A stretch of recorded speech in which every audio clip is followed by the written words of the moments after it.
So my daughter, who is almost 13, has always seemed to have this kind of thing she would do when impending doom was near. The first instance was when my grandfather was sickly. He had prostate cancer. Anyway, well, one morning we were over there helping my grandmother out. My daughter was probably 5 or 6 at the time, and we were just standing around talking, and I was talking to my grandfather, and all of a sudden she comes up to me and taps me and says, "Mama, can I get in bed with grandfather?" I really didn't want her to because I was afraid she'd kick him by mistake or something. But he was like, "Yeah, you can get up here, baby." She got on the bed and had this very weird, almost sad look on her face. I didn't think anything of it. So fast forward a week later, and my grandfather died.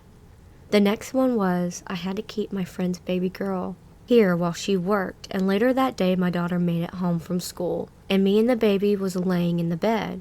I was like 5 months pregnant, so she came and stood on the side of my bed, rubbing the back of her hair, and she had the exact same look of sadness on her face as with my grandfather. But I didn't think to put 2 and 2 together just yet. So she goes, "Mama, can I get in the bed with the baby?" I said yes. She laid down beside him, and she had a sad look all over her face. Well, the next week the baby was dead from SIDS. The next incident involves my grandma. She was sick, and I was feeding her, and she couldn't hardly talk, but she wanted to see my kids. So when my daughter got up to her, I looked at her face.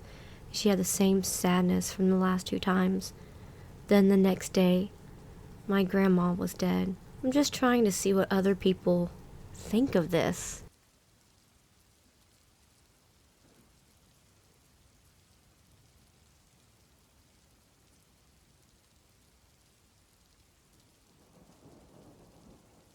Ever since moving to a new place a year ago, me and my boyfriend think we've witnessed some odd or paranormal things. Soon after moving in, while I was home alone, it felt like someone grabbed and pulled my ankle while I was laying in bed. Then I had a dream where I was watching myself from bird's eye view being pulled off my bed into what I can only describe as a black abyss. My boyfriend says he has seen what he thought was a shadow moving before, and sometimes feels like he is being watched. I have had a few dreams recently that felt different than nightmares. Something paranormal was actually happening to me in the dream, and it felt evil. This is different than any other nightmare I've had, where it usually was running from danger or something like that. It felt off, and well, like I said, evil. I woke up and I prayed. I have never felt like this before.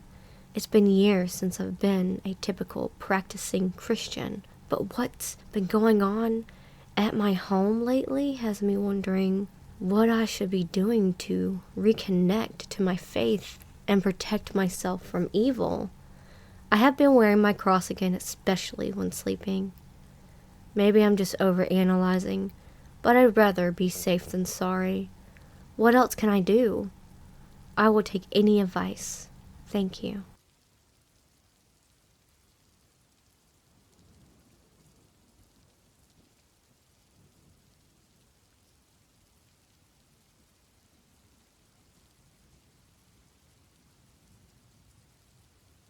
It's 12 a.m. exactly.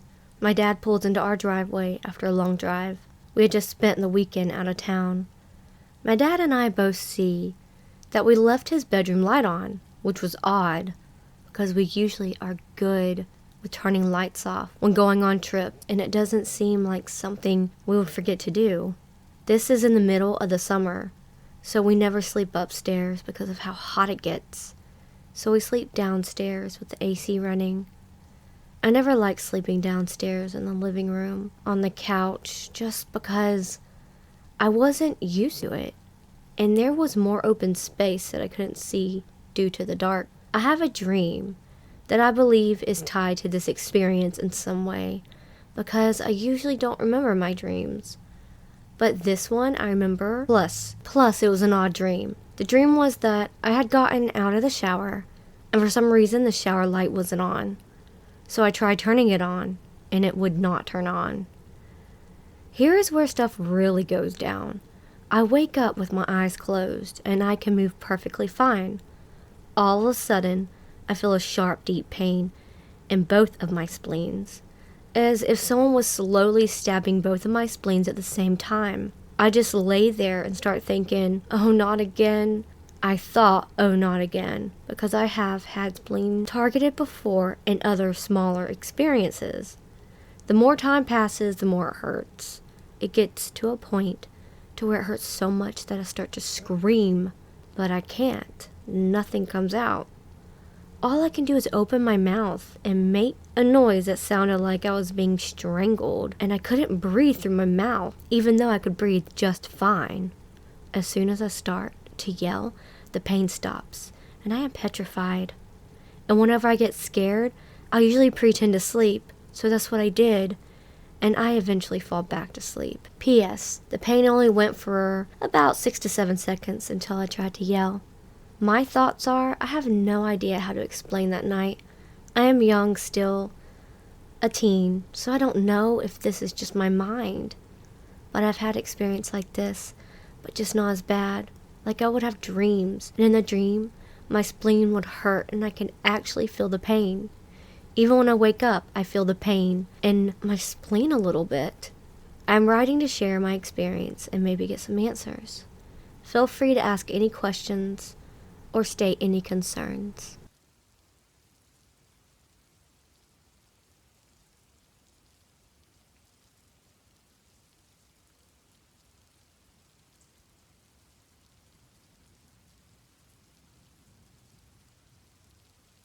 For a bit of context, my father died in a car crash when I was 11.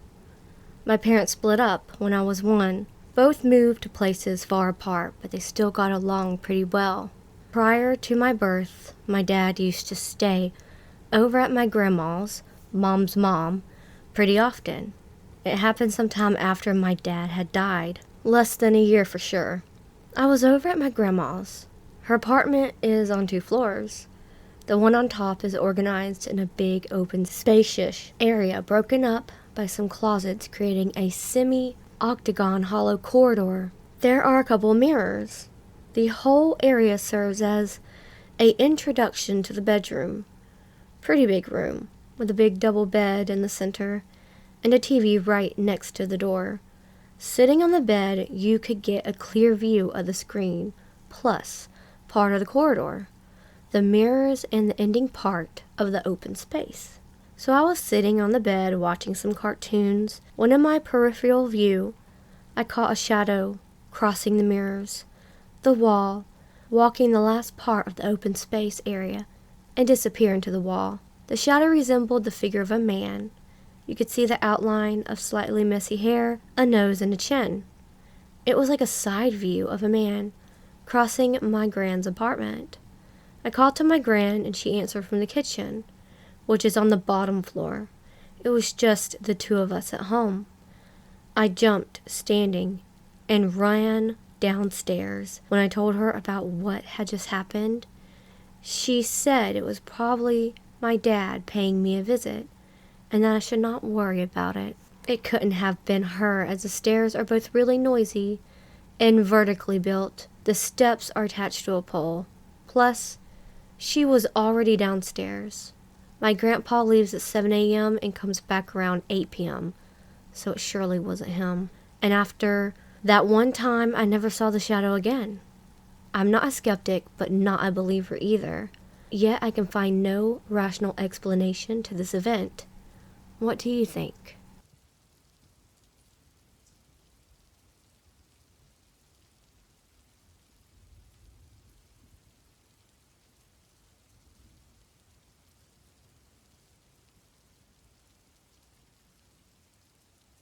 The first time I ever stayed overnight at an old cemetery was in the town that I grew up in.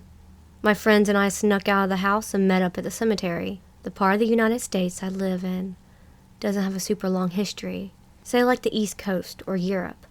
But in the area there used to be Native Americans, and early graves were there from just after the Civil War era, like late 1870s. The gates around the cemetery were low at some points, so we would just hop over, and we ended up by a statue that was like an angel in mourning. It was like about 10 feet tall, and you couldn't see the face, all white stone marble. The thing about the statue was, it was said to be a haunted cemetery, and that strange things happened to the statue at night, mostly stories from older teens passed down. We picked that area and brought a couple of candles and a small flashlight for light. It was a bit windy, and even though our candle was in the glass jar, it kept blowing out. Some of our friends moved over to the newer mausoleum area and sat on the marble benches to have the candlelight. A couple of them had enough and ran back home. I opted to stay seated under the statue until just before dawn, as I knew my mom would get up and know I wasn't there. I had a little throwaway flashlight, as I didn't want to attract any attention by any cars driving late at night, even though I doubted they could see it from the street, as the cemetery had slight hills. At just before 3 a.m., everyone left and went back home, but I opted to stay. I sat there under the statue all alone. In the distance, I hear animals, which wasn't out of the question for the area. I was afraid of a coyote or mountain lion, but not really, and had a plan to run to the mausoleum, as there was a section that had a gate that closed with like a doorknob but didn't lock.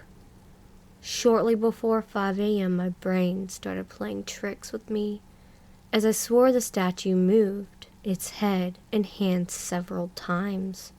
I jumped and turned the flashlight. There was also a faint light that went slowly off and on, but it wasn't like headlights, almost like a candle being blown out. At first, I thought it was my friend playing a trick on me. The light never came closer or moved in any direction. Eventually, I got up and ran home, but there is where I got the most unnerved.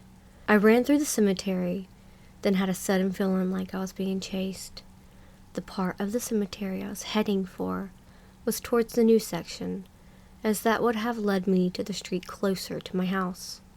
Suddenly I changed direction and went to the nearest fence with the street access, but as I ran in that direction, I had forgot that section had older chain link fence, and so I cut again back towards east, and when I eventually hopped the wrought iron fence, I felt like something was going to pull me back in.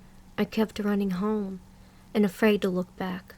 Can't explain what caused me to lose it at the very end, but I felt like I was going to throw up, because my mouth was so dry, and I was covered in sweat. I did stop when I reached the opening to my street, and there was a stop sign. I grabbed it. My mouth was just so dry, my heart was pounding in my throat. When I was sure I wouldn't make a sound, I went home and stripped off my clothes in the garage, as they were all dirty, and it would have been more natural if my parents saw me in my boxers and sweaty, dirty jeans and sneakers. I went to the kitchen and drank what seemed like 10 glasses of water. I went to my upstairs room very quietly, and the next morning my mom asked if I had gotten up earlier that morning. She said she thought she heard crying. I just said I got up because I was thirsty and that I wasn't crying. She said, yeah, I know it wasn't you, but thought you were watching TV upstairs. I never told my friends the end part of what happened, just that I waited till morning and went home. I didn't tell them about my freak out, the water, or my mom hearing someone crying.